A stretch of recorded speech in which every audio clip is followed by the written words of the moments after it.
Hello everyone, Benjamin here. I'll just jump right in. I live with autism. But that challenge does not stop me from enjoying my high school classes and from talking with people. I've spent much of my life working to overcome my autism barriers, and I've experienced how unkind people can be when they don't understand something. Teasing and bullying comes to mind. I've also seen the changes that happen when people learn about each other, opening their hearts and connecting. We all have talents to share, and one of my strengths is to get people laughing. So, can I tell you all a joke? Yes. Why do seagulls live at the sea? Because if they lived at the bay, they would be bagels.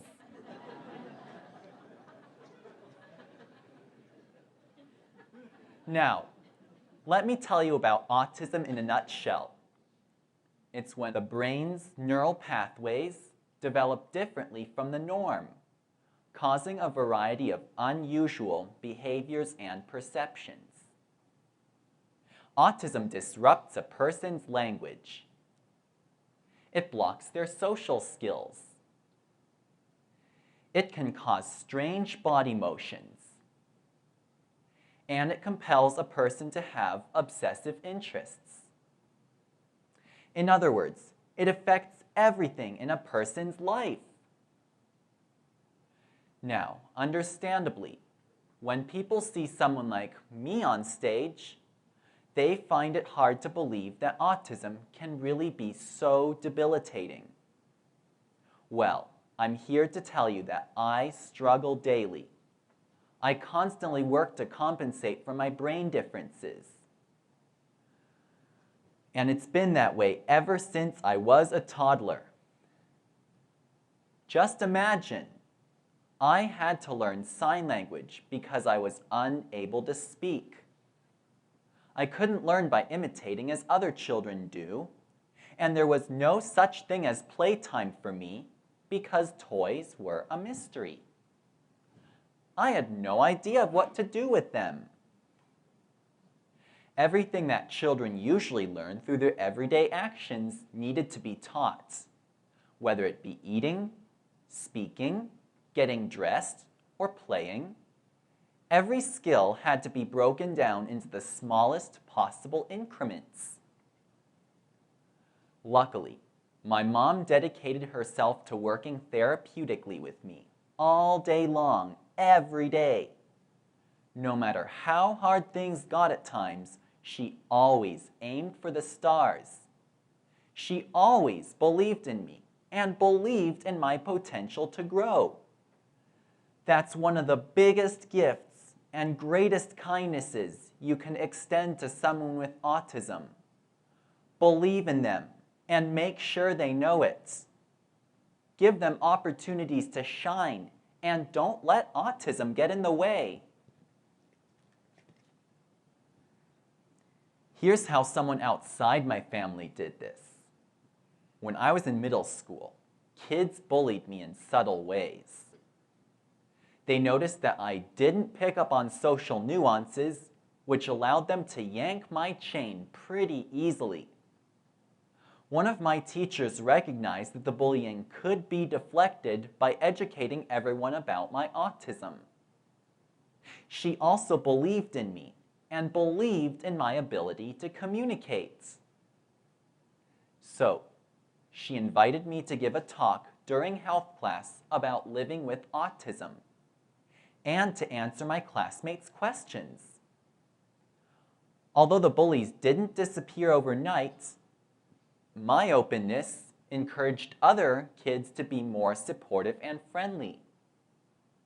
I gained confidence from speaking out and became recognized as a role model rather than remaining a hidden target.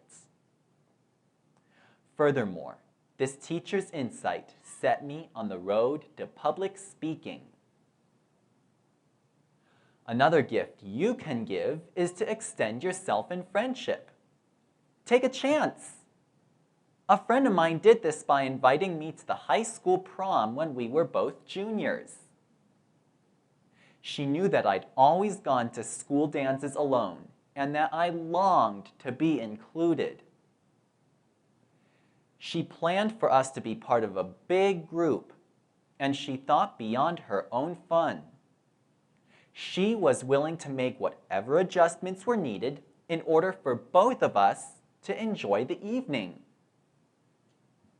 What a gift that was! I experienced all kinds of firsts that night. I'd never been out to dinner with a date or with a group of friends before. I'd never stayed up half the night with other kids. I'd never before been part of a group sleepover. The friendly adventures that most kids take for granted simply haven't been a part of my life. So that one beautiful invitation gave me an experience I'll remember for always. I encourage you to follow my friend's lead and to bridge the gap. Reach out, even when you're unsure about how things will work out. Grand gestures are awesome, of course, but remember the little daily things, like sitting together during lunch at school or inviting some hang time at your house. Call up on the phone and initiate some plans. I often reach out with suggestions for fun activities because I know all about loneliness. Getting that phone call can mean the world, so try doing that for someone who has trouble reaching out. Here's another tip. Allow yourself some adjustment time when hanging out with someone like me. It's only natural to be surprised by unusual behaviors. Like if I suddenly start hopping or skipping around, I'm happy, and my body is just taken off without me. Not to worry. You'll get used to my quirks if you take the time. You might also notice me returning to the same topics and ideas during conversations. I work hard at staying aware, but autism makes it easy to get repetitive about things, partly because they seem so interesting and partly because of memory issues. Although for me, memory is not a problem when it comes to jokes. Shall I tell you another one? What kind of vegetable should artists stay away from? Oh, you're right, artichokes.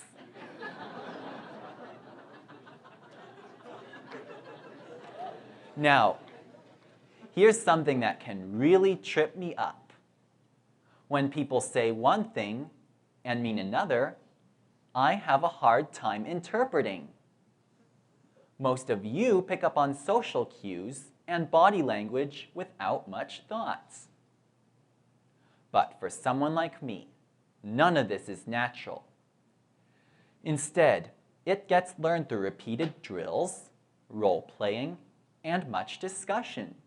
And a lot of information gets missed anyway. So when someone says, "Let's get together sometime," I will usually take them at their word instead of guessing.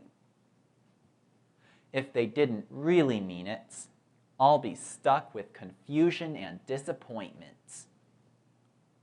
So, here's a suggestion for being kind. Say what you mean, and mean what you say. When talking to someone with autism, let go of vague social phrases. Try being more direct than you are accustomed to. Now, one last story, and I'll wrap it up. People of all different abilities can work together on something creative and meaningful. That really sets the stage for building friendship. One of my greatest joys is singing. And I am part of a musical theater group where kids with special needs are the primary actors. Each of us is paired with someone who can act as mentor, friend, and understudy. I've had the same partner for 2 different shows, and our teamwork has gotten really solid. It's like having a safety net of friendship both on and off the stage. So I can have a hard day without feeling embarrassed. And if I fluff my lines, my mentor will cue me without making it obvious. He's figured out ways to help me and has been open about asking what works.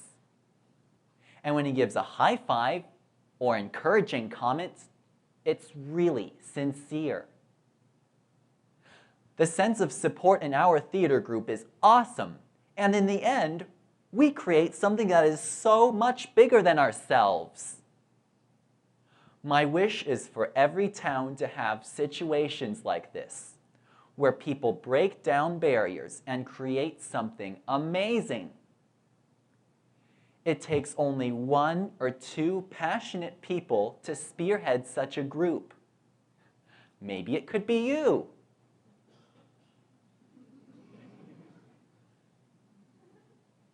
That's a big dream. But everyone can do the little things that make all the difference, just like the people I've told you about. They had no idea they were making such an impact, but their kindnesses have helped shape my life. And now, I'm handing on the kindness. I know the happiness of being included. I also know the pain of loneliness, and I'm sure you all can relate. Now, since that first prom invitation, I've been asking girls to school dances. And these days, I'm always thinking about who might need a hand with being included. I also share stories about autism because I want to help connect people. So join me. Let's all create some magic. Reach out, be kind, and break those barriers. Thank you.